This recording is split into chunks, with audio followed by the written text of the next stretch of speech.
آگے حدیث پڑھیے. عن حسين بن عبد الرحمن قال كنت عند سعيد بن جبير فقال أيكم رأى الكوكب الذي انقض البارحة؟ فقلت أنا. ثم قلت أما إني لم أكن في صلاة ولكني لدغت. قال فما صنعت؟ قلت ارتقيت. قال فما حملك على ذلك؟ قلت حديث حدثناه الشعبي. قال وما حدثكم؟ قلت حدثنا عن بريدة بن الحصيب أنه قال لا رقية إلا من عين أو حمى. قال قد أحسن من انتهى إلى ما سمع.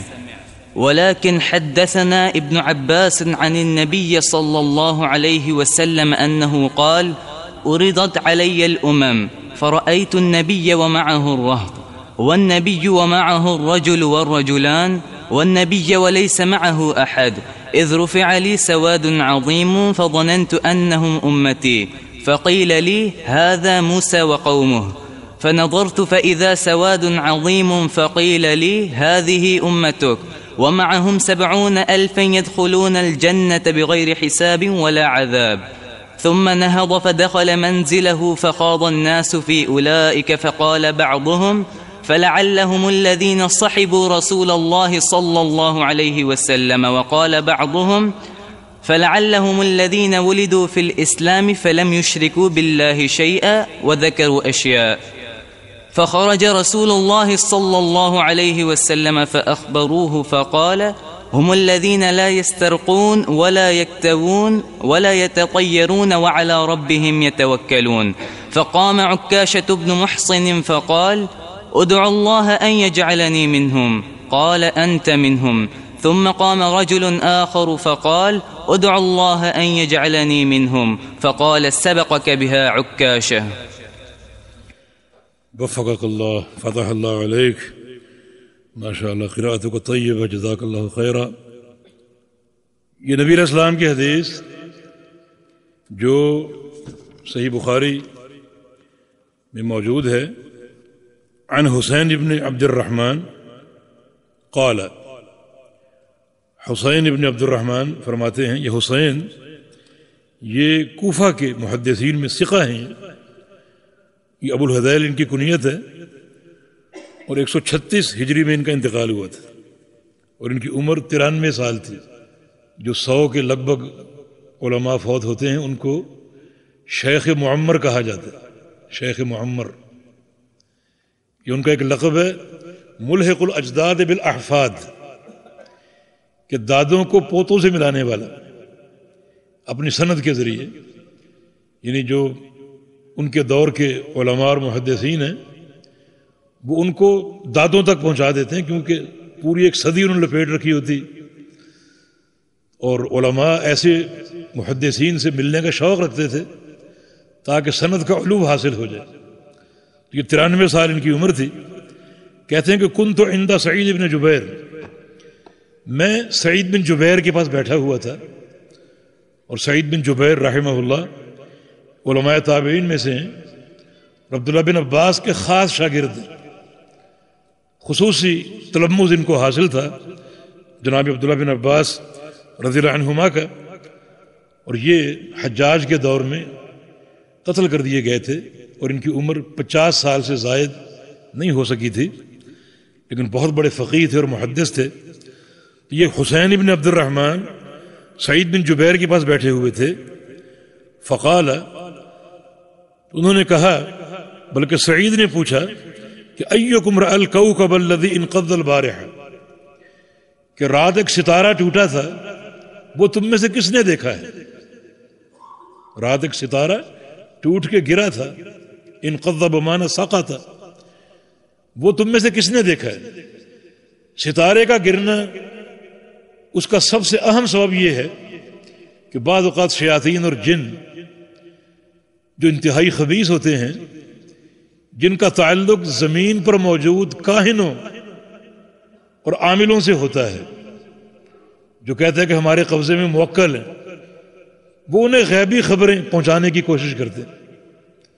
تو آسمان تک پہنچتے ہیں، فرشتوں کی باتیں سنتے ہیں تاکہ کوئی خبر اچک کر جو ہے وہ لائیں اور اپنے ان خبیث عاملوں کو بتائیں اور یہ لوگوں کو بتائیں تاکہ کم از کم کوئی ایک خبر سچی ہو جائے اور ان کی دھاک بیٹھ جائے، شہرت ہو جائے ان کی۔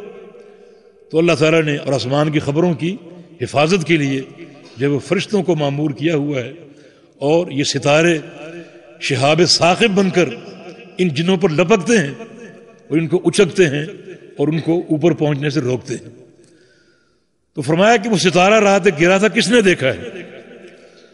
فقلت انا، حسین کہتے کہ میں نے عرض کیا کہ میں نے وہ ستارہ دیکھا تھا۔ ثم قلت، پھر میں نے کہا اما انی لم اکن فی صلاۃ، لیکن سلف کی تربیت اور ان کا ذہن دیکھیں، عرض کیا کہ اس وقت میں نماز نہیں پڑھ رہا تھا، وہ آدھی رات کا وقت تھا، تو ذہن میں یہ بات جائے گی نا کہ اس وقت کیوں جاگ رہے تھے، مانا قیام اللیل کر رہے تھے، نماز پڑھ رہے تھے، تو کہا اس وقت میں نماز نہیں پڑھ رہا تھا، ولکنی لدغت، اصل بات یہ کہ مجھے ایک زہریلی چیز نے کاٹ لیا تھا، سانپ یا بچھو نے مجھے کاٹ لیا تھا، ڈنگ مارا تھا، تو زہر کی تکلیف تھی، زہر کا اثر تھا، اس بنا پر میں جاگ رہا تھا، نیند نہیں آ رہی تھی، اس لیے میں نے وہ ستارہ ٹوٹتے ہوئے دیکھا۔ یعنی یہ نہ سمجھے کہ اس وقت میں قیام اللیل میں مشغول تھے، اور نہ خاموش رہتے کہ سمجھ رہے ہوں کہ ہم قیام اللیل کر رہے تھے، تو یہ ایک تعریف ہی ہے نا، ہماری نیکی کی ایک گواہی ہے نا، لیکن نہیں، اپنے معاملے کو صاف کیا، اور یہ عین تقویٰ ہے کہ دراصل معاملہ میں یہ تھا کہ میں ایک تکلیف میں مبتلا تھا، اس بنا پر جاگ رہا تھا۔ قال فما صنعت، پوچھا کہ تم نے پھر کیا کیا، اس تکلیف کا علاج کیا کیا؟ قلت ارتقیت، میں نے کہا کہ میں نے دم کروایا، میں نے دم کروایا۔ قال فما حملک علی ذلک، آپ نے دم کیوں کروایا، کیا دلیل ہے، دم کیوں کروایا آپ نے؟ قال قلت حدیث حدثنا الشعبی، کہا کہ ایک حدیث ہے جو ہمیں شعبی نے بیان کی۔ شعبی یہ تابعین میں سے، ان کا نام ہے عامر بن شراحیل الشعبی، 500 صحابہ سے ان کی لقاء ثابت ہے، بڑے تابعین میں سے، اور بڑی چوٹی کے محدث تھے اور فقیہ تھے۔ ان کا ایک قول بڑا طلاب کے لیے خاص طور پہ ایک رہنما ہو سکتا ہے۔ ایک بار ایک حدیث بیان کی، اور وہ حدیث صحیح بخاری میں موجود ہے، 2 لائنوں کی حدیث۔ جب حدیث بیان کر کے فارغ ہوئے تو اپنے شاگرد سے کہا کہ خود ہو بدون شیء فقد كنا نرحل لما دونه الى المدینہ، کہ لے لو یہ حدیث تم کسی محنت کے بغیر، تمہیں یہ حدیث گھر بیٹھے مل گئی۔ ہم تو اس سے بھی چھوٹی حدیث کو حاصل کرنے کے لیے بغداد سے مدینہ جایا کرتے تھے۔ یہ سلف صالحین کی محنتیں اور ان کی تکلیفیں، مشقتیں طلب حدیث کے لیے۔ ابو حاتم الرازی کا قول ہے کہ میں طلب حدیث کے لیے 3000 میل پیدل چلا ہوں، 3000 میل۔ سائل نے پوچھا کہ ثم ترکت المشی، پھر آپ نے چلنا چھوڑ دیا تھا؟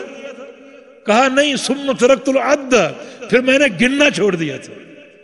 بقی بن مخلد محدث دیار اندلس، طلب حدیث کے لیے انہوں نے 3 بر اعظموں کا سفر کیا، 3 ملکوں کا نہیں، 3 بر اعظم۔ افریقہ گئے، ایشیا اور یورپ۔ ہم میں سے کون گیا ہے؟ حالانکہ جہاز بھی چلتے ہیں۔ تو یہ سلف صالحین کی محنت ہے۔ تو عامر بن شراحیل یہ 63 ہجری میں فوت ہوئے تھے، 63 ہجری میں۔ تو کہا کہ میں نے دم کیوں کروایا؟ مجھے عامر الشعبی نے حدیث بیان کی۔ پوچھا کیا حدیث ہے؟ قلت حدثنا عن بریدہ بن حصیب، کہ انہوں نے وہ حدیث سنائی ہے بریدہ بن حصیب رضی اللہ عنہ کی روایت سے۔ بریدہ بن حصیب نبی علیہ السلام کے مشہور صحابی ہیں، ان کی روایت سے یہ حدیث ہے۔ کیا؟ لا رقیۃ الا من عین او حمۃ، کہ نہیں ہے دم مگر 2 تکلیفوں سے، ایک نظر بد سے، دوسرا کسی موذی جانور کے کاٹے سے۔ کوئی زہریلا جانور کاٹ لے تو اس سے دم ہے، یا پھر نظر بد سے دم ہے۔ تو اس کا معنی یہ اس حدیث سے ثابت ہوا کہ نظر بد سے دم کر سکتے ہیں، اور موذی جانور کے کاٹے سے بھی دم جائز ہے، تو اس لیے میں نے دم کروا لیا۔ اس پر سعید بن جبیر نے کیا فرمایا؟ قد احسن من انتہا الی ما سمع، کہ جس شخص کے پاس کوئی علم پہنچے وہ اس کو اپنا لے، وہ اچھا کرتا ہے۔ علم سے مراد کیا ہے؟ علم سے مراد نبی علیہ السلام کی حدیث ہے۔ متقدمین کے دور میں، سلف صالحین کے دور میں علم صرف ایک ہی چیز کا نام تھا، وحی کا علم۔ عطا بن ابی رباح ہے، تابعی ہیں یہ بھی، سعید بن جبیر کے ساتھی ہیں اور ابن عباس کے شاگرد ہیں۔ ان سے ایک سائل نے سوال کیا، ایک فقہی سوال، کہا کہ ایک شخص مکہ جاتا ہے، مکہ میں داخل ہوا حج کے مہینے میں نہیں، حج کے 3 مہینے شوال، ذوالقعدہ، الحج، مثلا وہ رمضان میں داخل ہو گیا، عمرہ کر لیا، اب وہاں اس کا ارادہ بن گیا کہ حج کر لوں، تمتع۔ کیا وہ رمضان کے عمرے کو اپنے حج کے ساتھ جوڑ سکتا ہے تاکہ حج تمتع ہو جائے؟ عطا نے کہا کہ نہیں، اس کو اشہر حج میں عمرہ کرنا پڑے گا۔ اگر وہ حج کرنا چاہ رہا تمتع تو اشہر حج میں وہ میقات پر جائے، عمرے کا احرام باندھے، کرے، وہ عمرہ حج کے ساتھ جڑے گا۔ تو سائل نے پوچھا کہ رأی من عندک ام علم؟ عطا، یہ آپ کی رائے ہے یا علم ہے؟ کیا سمجھے آپ کہ سلف صالحین علم کسے کہتے تھے؟ رائے علم نہیں ہے، یہ قیاسات اور تخرصات اور تخمینے یہ علم نہیں ہے، ورقوں کے ورقے سیاہ کر دو اور مجلدات یا یہ علم نہیں ہے۔ علم سلف صالحین کی اصطلاح میں کتاب و سنت کا نام تھا۔ عطا جو آپ نے مسئلہ بتایا ہے یہ آپ کی رائے ہے یا علم ہے؟ یعنی علم رائے کے مقابلے میں تھا اور رائے کے مقابلے میں کتاب و سنت۔ تو جناب سعید بن جبیر نے فرمایا کہ جس شخص کے پاس کوئی علم پہنچے، یعنی پیغمبر علیہ السلام کی حدیث پہنچے، وہ اس کو اپنا لے، وہ اچھا کرتا ہے۔ ٹھیک ہے، یہ حدیث آپ نے سند سے بیان کر دی اور ثابت ہو گئی، تو اس حدیث کی وضاحت ہو جائے کہ کیا دم 2 ہی مرضوں میں جائز ہے؟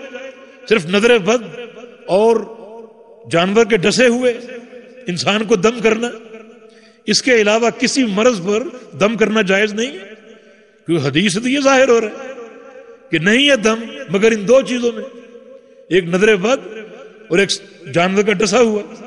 نہیں، ہر مرض سے دم کرنا جائز ہے اور نبی علیہ السلام کی سنتوں سے ثابت ہے۔ تو یہاں یہ کیوں کہا گیا؟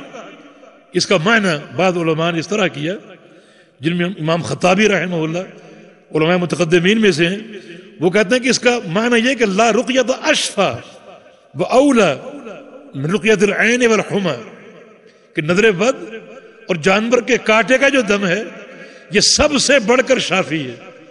باقی امراض میں بھی دم ہے اور پیغمبر علیہ السلام کے عمل سے ثابت ہے، لیکن ان 2 امراض میں خاص طور پہ جو دم ہوگا وہ سب سے زیادہ شافی۔ مانا اگر کسی کو نظر بد ہو جائے اس کو دم کرو، جلدی اس کو شفا ملے گی، اور کسی کو موذی جانور کاٹ جائے اسے دم کرو، اسے جلدی شفا حاصل ہو جائے گی، اور اس پر بڑے واقعات بھی موجود ہیں۔ تو سعید بن جبیر نے فرمایا کہ آپ کے پاس حدیث پہنچی، آپ نے عمل کر لیا، دم ہو گیا، ٹھیک ہے، لیکن میرے پاس ایک حدیث ہے جو میں نے سنی، جو مجھ تک پہنچی، وہ بھی تم سن لو۔ کہا کہ وہ حدیث کیا ہے؟ فرمایا کہ ولیکن حدثنا ابن عباس، ہمیں یہ حدیث روایت کی ابن عباس نے، نبی علیہ السلام کے چچا زاد بھائی اور علم کا پہاڑ تھے، یہ علم کا خزانہ، کیونکہ اللہ کے نبی نے دعا کی تھی اللہم فقہہ فی الدین وعلمہ التاویل، یا اللہ عبداللہ کو دین کا فقیہ بنا دے اور تفسیر کا عالم بنا دے۔ علم سے بھرے ہوئے تھے۔ امیر عمر کا قول رضی اللہ عنہ کہ جو صحبت ہمیں اللہ کے پیغمبر کی حاصل ہوئی، اتنی صحبت اگر ابن عباس کو ملتی تو ہمارا علم ابن عباس کے علم کے مقابلے میں 10% بھی نہ ہوتا۔ اللہ نے اس قدر علم سے نوازا، بڑی بھرپور زندگی علم کی، عمل کی۔ تبھی تو جب ابن کثیر نقل کیا ہے طائف میں ان کا انتقال ہوا تھا، جب ان کا انتقال ہوا تو فضاؤں میں ہم نے ایک آواز سنی، روح قبض ہو رہی ہے اور فضاؤں میں ہم نے ایک آواز سنی، یا ایتھا النفس المطمئنہ ارجعی الی ربک راضیۃ مرضیہ فادخلی فی عبادی وادخلی جنتی۔ اے نفس مطمئنہ، لوٹ جا اپنے پروردگار کی طرف اس طرح کہ تو اس سے راضی وہ تجھ سے راضی۔ داخل ہو جا میرے نیک بندوں میں اور داخل ہو جا ان کے ساتھ جنت میں۔ اللہ تعالیٰ بعض اوقات یہ مظاہر دکھاتا ہے تاکہ کسی شخص کا فضل لوگوں پر واضح ہو اور لوگ غور کریں کہ اس فضل کے اسباب کیا ہیں۔ چنانچہ وہ حدیث کیا ہے؟ حدیث یہ ہے کہ نبی علیہ السلام نے فرمایا عرضت علی الامم، مجھ پر بہت سی امتیں پیش کی گئیں۔ کب پیش کی گئی؟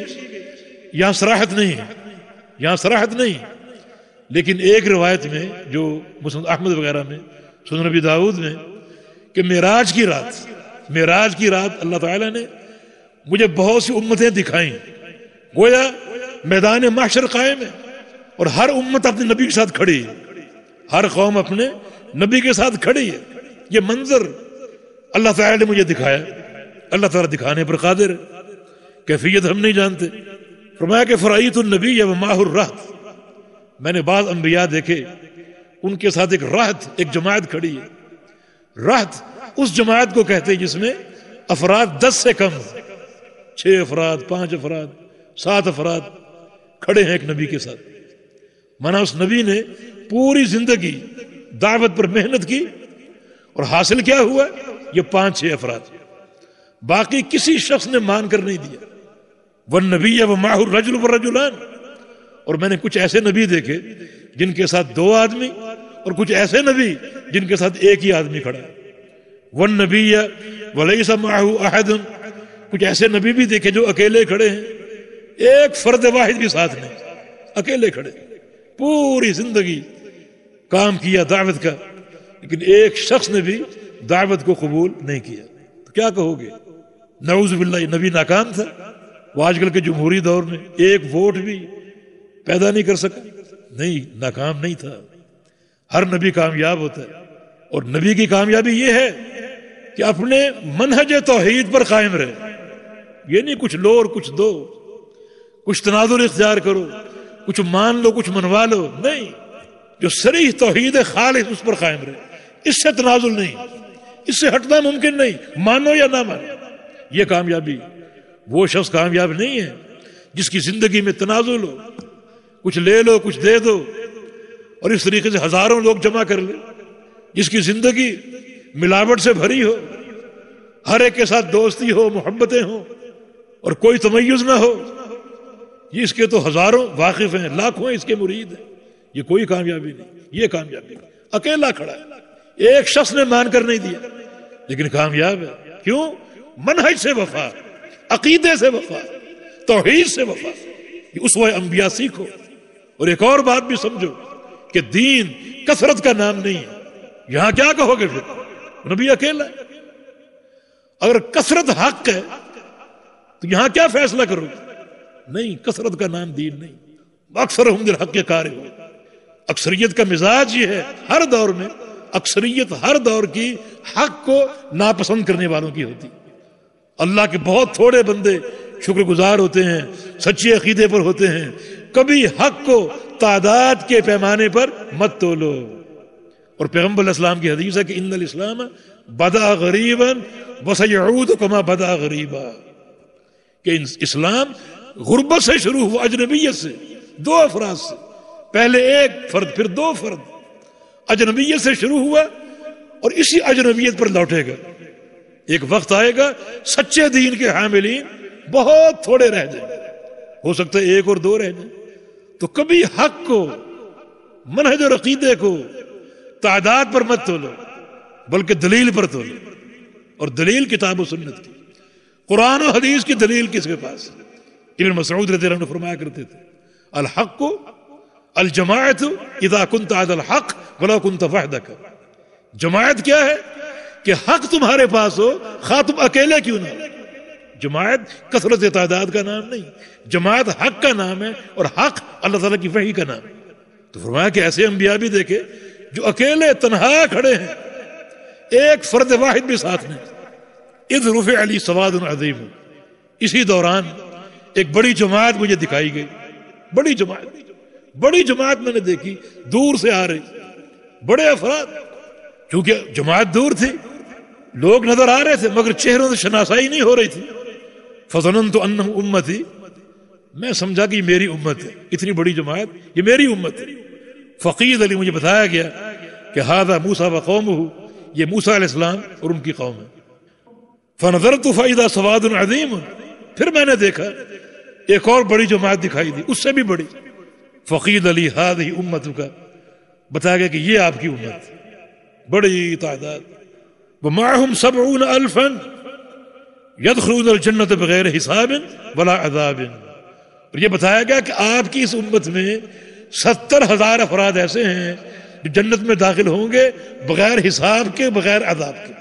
70,000، یہ صحیح بخاری کے حدیث کے الفاظ، جبکہ مسند احمد میں ایک حدیث ہے، اس کے الفاظ ہے کہ فاستزدت ربی، میں نے اپنے پروردگار سے وہیں کھڑے کھڑے دعا کی کہ یا اللہ اس تعداد کو بڑھا دے، اس تعداد میں اضافہ کر دے۔ فزادنی ربی، میرے پروردگار نے میری دعا قبول کر لی۔ مع کل 1070,000، ان میں سے ہر 1000 کے ساتھ 70,000 اور بھی دیتا ہوں۔ ضربیں جا کر دے لیجئے کتنے بنتے، ان کا حساب نہیں ہوگا، انہیں عذاب نہیں ہوگا، جنت میں یوں ہی داخل ہوں گے، اتنی بڑی تعداد۔ اس کی سند بھی حسن ہے، حافظ حجر نے فتح الباری میں اس کو ذکر کیا ہے کہ ہر 1000 کے ساتھ 70,000 اور جو بلا حساب بلا عذاب جنت میں داخل ہوں گے۔ ثم نہض، نبی علیہ السلام یہ بات مکمل کر کے کھڑے ہوئے، فدخل منزلہ، اپنے گھر تشریف لے گئے۔ فخاض الناس فی اولئک، اب صحابہ پیچھے بیٹھے ہوئے ہیں، اب صحابہ کا شوق، ان کی لگن، جستجو دیکھو، انہوں نے ان لوگوں کے بارے میں بات کرنی شروع کر دی کہ یہ لوگ کون ہو سکتے ہیں جو بلا حساب جنت میں جائیں گے، بلا عذاب جائیں گے، یہ کون ہو سکتے ہیں؟ صحابہ اس پر بحث کرنے لگے، آپس میں بات کرنے لگے۔ فقال بعضهم، کسی نے کہا فلعلهم الذین صاحب رسول اللہ صلی اللہ علیہ وسلم، شاید یہ وہ لوگ ہیں جن کو پیغمبر علیہ السلام کی صحبت کا شرف حاصل ہوا، کیونکہ صحبت کا شرف بڑا اونچا شرف ہے، تو پھر یہ وہ لوگ ہو سکتے ہیں جو نبی علیہ السلام کے صحابی ہیں۔ اس کا جواب کسی نے یہ دیا کہ یہ وہ نہیں ہو سکتے، کیونکہ اکثر صحابہ پہلے شرک میں ملوث تھے، پیغمبر علیہ السلام کی دعوت سے قبل اکثر مشرکین تھے، مشرکین گھرانے تھے۔ فلعلهم الذین ولدوا فی الاسلام، یہ وہ لوگ ہو سکتے ہیں جن کی پیدائش اسلام میں ہو اور مرتے دم تک توحید پر قائم رہے ہوں اور ان کا خاتمہ بھی توحید پر ہو، مانا وہ توحید کی عظمت کو جانتے تھے، جو شروع سے آخر تک توحید کے عقیدے پر قائم رہے ہوں، یہ وہ ہو سکتے ہیں۔ فلم یشرکوا باللہ شیئا، جنہوں نے کبھی اللہ کے ساتھ شرک نہ کیا ہو، یہ وہ لوگ ہو سکتے ہیں۔ ذکر و شیعہ، کسی نے کچھ کہا، کسی نے کچھ کہا۔ خرج علیہم رسول اللہ صلی اللہ علیہ وسلم، تھوڑی دیر بعد نبی علیہ السلام دوبارہ اس مجلس میں تشریف لے آئے۔ فاخبروہ، صحابہ نے خبر دی کہ ہم نے آپ کے جانے کے بعد یہ باتیں کی کہ یہ لوگ کون ہو سکتے ہیں، آپ بتائیے کہ کون سی بات درست ہے۔ تو رسول اللہ صلی اللہ علیہ وسلم نے فرمایا کہ نہیں، نہ یہ بات درست ہے نہ یہ بات درست ہے، یہ لوگ جنہیں بلا حساب بلا عذاب جنت کا داخلہ حاصل ہوگا، یہ وہ لوگ ہیں جن میں 4 اوصاف ہیں، جن میں 4 اوصاف ہیں۔ ہم الذین لا یسترخون، جو دم نہ کرواتے ہوں، ولا یکتوون، اور اپنے مرض کا علاج آگ کے داغ سے نہ کرواتے ہوں، الکی، آگ سے جسم کو دغوانا، آگ کے داغ سے علاج نہ کرواتے ہوں، ولا یتطیرون، اور پرندوں سے فال نہ لیتے ہوں، پرندوں سے فال نہ لیتے ہوں، وعلی ربہم یتوکلون، اور اپنے رب پر توکل کرنے والے ہوں۔ یہ 4 اوصاف۔ نمبر 1، لا یسترخون، دم نہ کرواتے ہوں۔ تو کیا دم کروانا جائز نہیں؟ دم نہ کرواتے ہوں۔ یہ 2 لفظوں کو سمجھیں، ایک ہے رقیہ اور ایک ہے استرخاء۔ رقیہ کا معنی دم کرنا اور استرخاء کا معنی دم کروانا۔ وہ لوگ اتنے اللہ پر توکل کرنے والے ہوں، اللہ پر اعتماد کرنے والے ہوں کہ اپنے مرض پر صبر کریں اور کسی کو دم کا نہ کہیں، کسی کو دم کا نہ کہیں۔ بعض اوقات یہ دم کروانا توکل کے منافی ہوتا ہے، اعتماد علی الغیر ہوتا ہے۔ خاص طور پہ ہمارے ہاں کچھ لوگ دکانیں سے جا کر بیٹھے ہوئے کہ یہاں دم کروا لو، استخارے کروا لو، اور لوگ جاتے ہیں۔ اب کوئی مریض ہو گیا، بیچارہ کراہ رہا ہے، اسے اس درگاہ پر لے کے جاتے ہیں کہ جا کر اس سے دم کروائیں۔ اور یہ بات غیرت توحید کے خلاف ہے. اب وہاں کے لیے سفر شروع ہو گیا. جب تک وہاں نہیں پہنچو گے دل میں کس کا تصور ہوگا, اللہ کا یا اس دم کرنے والے کا؟ تو دین اس چیز کو قبول نہیں کرتا کہ اللہ تعالیٰ کے علاوہ کسی غیر کا تصور تمہارے دل میں آئے, اور پھر خود دم کرنا زیادہ افضل ہے. اللہ تعالیٰ نے ایک مرض دیا, کوئی ایک موقع دیا کہ میرے سامنے گر گڑاؤ, میرے سامنے روو, میرا ذکر کرو, مجھے یاد کرو. ایک موقع اللہ نے دیا ہے, اور ہم وہ موقع مولوی صاحب کو دے دیتے ہیں کہ یہ بھی کام آپ ہی کریں. یعنی شریعت کے منشا کے خلاف ہے. کسی انسان پہ مرض آتا ہے, یہ اس کی ایک ابتلا ہے. اب بے صبری کرے, غیر شرعی حرکات کرے, اور کسی کے پاس بھاگا جائے دم کروانے کے لیے, یہ خود کیوں نہیں کرتے؟ آپ کہیں کہ ہمیں دم نہیں آتا. کیوں نہیں آتا؟ نبی علیہ السلام کی حدیث ہے سورہ فاتحہ کے بارے میں, نعمت الرقیہ, یہ سب سے بہترین دم ہے, سب سے بہترین. اور کسی سورہ فاتحہ نہیں آتی. کہ آپ کا بچہ مریض ہو, آپ اس کو دم کریں, زیادہ درد دل یہ ہے یا کسی مولوی صاحب کے پاس لے جائیں جس کی نگاہیں آپ کی جیب پر ہیں کہ دم کروں گا اور مجھے نذرانہ ملے گا؟ اس کے دل میں کیا اخلاص ہے؟ وہ تو مال کا پجاری ہے. تو اس کا فائدہ ہوگا کوئی؟ یہ درد دل سے آپ دم کریں گے, اس کا فائدہ ہوگا. اور شیخ ابن عثیمین رحمہ اللہ نے ایک اور نقطہ یہاں ذکر کیا ہے کہ کسی غیر کو دم کا کہنا اس غیر کے سامنے تذلل ہے, اس غیر کے سامنے اپنی ذلت ہے, اپنے آپ کو چکانا ہے. نہیں تو اللہ پر اعتماد کرو, اللہ ہر ایک کی سنتا ہے. تو بعض اوقات یہ استرخاء جو ہے یہ شرعی مقاصد اور توحید کی غیرت کے خلاف ہوتا ہے. تو وہ لوگ اللہ پر توکل کرتے ہیں, خود دم کرتے ہیں. البتہ کسی اور سے دم کروانا ایک صورت میں جائز ہے, اور وہ یہ کہ دم آپ کو نہ آتا ہو یا آپ کی طاقت سے باہر ہو. بعض اوقات ایک مریض پر جنوں کا حملہ ہوتا ہے, اس میں داخل ہو جاتے ہیں, اس کو تنگ کرتے ہیں, اور وہ آپ کی طاقت سے باہر ہے ان کا مقابلہ کرنا. اب آپ کسی سے کہیں کہ آپ میرا علاج کیجئے, استرخاء کی یہ شکل جائز ہے, لیکن اولویت کس چیز کو حاصل ہے کہ آپ کسی سے تقاضا نہ کریں, صبر کریں, اللہ پر توکل کریں. صرف ایسے امور پر جو آپ کی طاقت سے باہر ہو اس میں آپ استرخاء کر لیجیے. باقی ہر معاملے میں خود دم کیجئے. اللہ تعالیٰ کے سامنے آہوزاری کرنے کا ایک موقع آپ کو حاصل ہوا ہے, اس کو ضائع نہ کیجئے, خود کیجئے. تو یہ پہلی چیز, لا یسترخون ولا یکتوون, اور وہ اکتوا نہیں کرتے, یعنی آگ سے داغ لگوا کر مرض کا علاج کرنا. اگر یہ جائز ہے, نبی علیہ السلام کا فرمان ہے الشفاء فی ثلاث, صحیح بخاری کی حدیث کہ شفا 3 چیزوں میں, شربت عسل وشرطۃ محجم وقیۃ نار.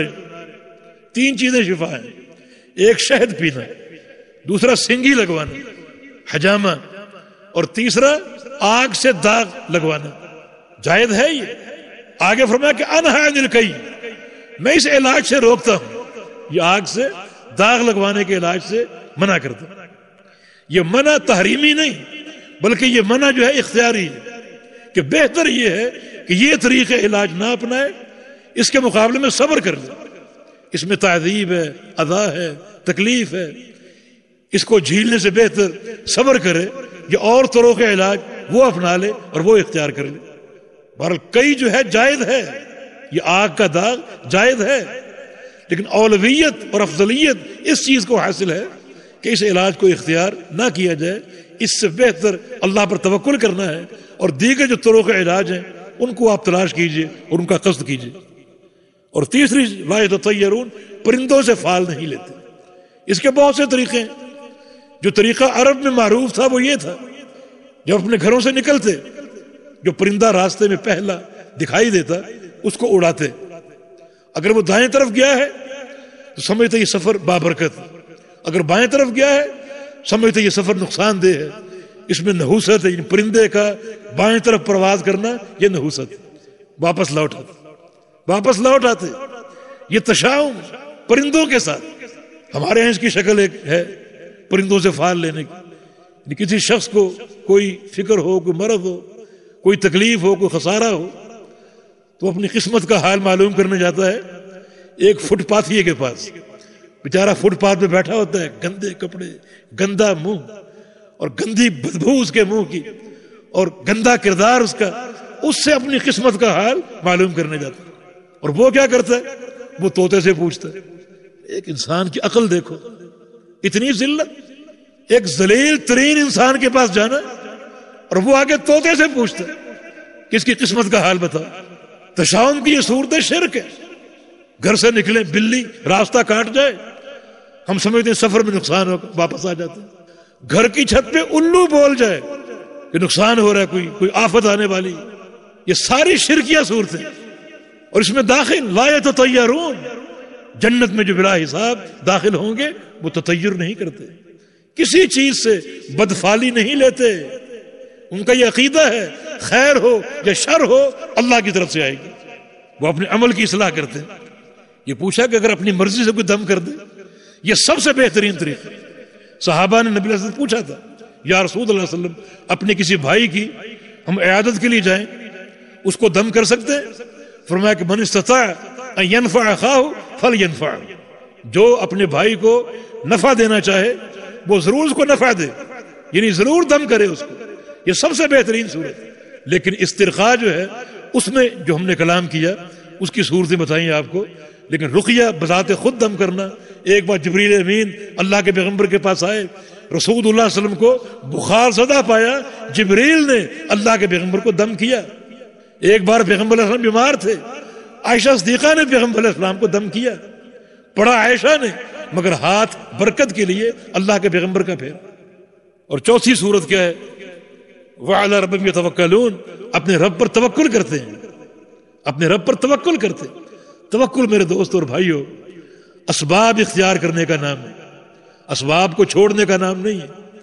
جس چیز کا، جس تکلیف کا جو سبب ہے اس سبب کو اختیار کرو، اس تکلیف کو براہ راست مؤثر نہ کہو، اس کی تاثیر اللہ کے حکم سے ہوگی، اور اللہ پر توکل کرو۔ اسباب اختیار کیے بغیر توکل کرنا یہ شرعی مقاصد کے خلاف۔ مثلا ایک شخص پیاسا ہے، پانی سامنے پڑا ہوا ہے، کہے کہ میں پانی نہیں پیوں گا، اللہ پر توکل کروں گا، یہ توکل نہیں ہے۔ ایک شخص بھوکا ہے، کھانا موجود ہے، کھانا نہیں کھاتا، توکل کرتا ہوں۔ ایک شخص کو گرمی لگ رہی ہے، دھوپ میں سامنے سایہ ہے، سایہ میں نہیں جاؤں گا، توکل کر کے یہیں بیٹھوں گا، یہ توکل نہیں ہے۔ ایک شخص کو بچے کی خواہش ہے، شادی نہیں کرتا، اللہ دے دے گا، توکل کرتا ہے، کیسے؟ تو یہ اسباب اختیار کرنا، اے عقل و توکل، اللہ کے پیغمبر کی حدیث۔ مسجد میں جا رہے ہو، اونٹنی پر سوار ہو، تو اونٹنی کو کھلا چھوڑ کر مسجد میں چلے جاؤ، اللہ پر توکل کرتا ہوں، اللہ میری اونٹنی کی حفاظت کرے گا، نہیں۔ اے عقل، پہلے اونٹنی کا پاؤں باندھو پھر توکل کرو۔ اسباب اختیار کرنے چاہیے۔ اسی طرح ایک مریض ہو تو وہ دوائی اختیار کر سکتا ہے، ڈاکٹر سے، حکیم سے، طبیب سے دوائی لے سکتا ہے۔ یہ اسباب اختیار کرنا نبی علیہ السلام کی ہدایت اور نبی علیہ السلام کے فرامین کے مطابق ہے۔ نبی علیہ السلام کا فرمان ہے، ما انزل اللہ من داء الا وانزل الشفاء، اللہ تعالیٰ نے جو مرض اتارا اس کی شفا بھی اتاری۔ بعد اعراب اللہ کے پیغمبر کے پاس آئے، آ کر سوال کیا پیغمبر علیہ السلام سے، انا تداوی یا رسول اللہ، کہ یا رسول اللہ صلی اللہ علیہ وسلم کیا دوا سے علاج کر سکتے ہیں؟ فرمایا کہ یا عباد اللہ تداو، اللہ کے بندو دوائیں اختیار کرو، دوائیں استعمال کرو اور دواؤں سے علاج کراؤ۔ یہ توکل کے منافی نہیں ہے، اسباب اختیار کرنا یہ توکل کے منافی نہیں۔ اسباب کس کی دین ہے؟ اسباب پیدا کرنے والا کون ہے؟ اللہ تعالی۔ مسبب کون ہے؟ اللہ تعالی۔ اسباب کی تاثیر پیدا کرنے والا کون ہے؟ اللہ تعالی۔ تو ہر چیز اللہ تعالیٰ کی طرف منسوب ہے، تو پھر یہ توکل کے منافی نہیں۔ یہ چار اوصاف ہیں ان لوگوں کے جنہیں اللہ تعالیٰ بلا حساب جنت میں داخل کر دے گا۔ تو یہ چاروں میں توحید کے نقطے ہیں، اور سب سے بڑھ کر اللہ پر اعتماد اور اللہ پر توکل۔ تو حقیقت توکل کو سمجھیں، ان امور کو اپنائیں، یقیناً ان کی یہ منفعت ہے کہ اللہ تعالیٰ حساب و عذاب کے بغیر بھی انسان کو جنت میں داخل فرما دے۔ فقام عکاشہ بن محصن، جب نبی علیہ السلام اس حدیث سے فارغ ہوئے تو ایک صحابی عکاشہ بن محصن، یہ سابقین میں سے، نبی علیہ السلام کے سابقین صحابہ میں سے، اور اس کی ایک تاریخ میں وارد ہے کہ کان من اجمل الناس، اس کا چہرہ بڑا خوبصورت تھا، بہت ہی خوبصورت چہرے والا تھا۔ یہ کھڑا ہوا، فقال ادعو اللہ، یا رسول اللہ دعا کیجئے اللہ تعالیٰ سے، ان یجعلنی منہم، کہ اللہ تعالیٰ مجھے ان بندوں میں شامل فرما دے۔ قال انت منہم، فرمایا کہ تم انہی میں سے ہو، بشارت مل گئی، تم انہی میں سے ہو، تم ان میں شامل ہو۔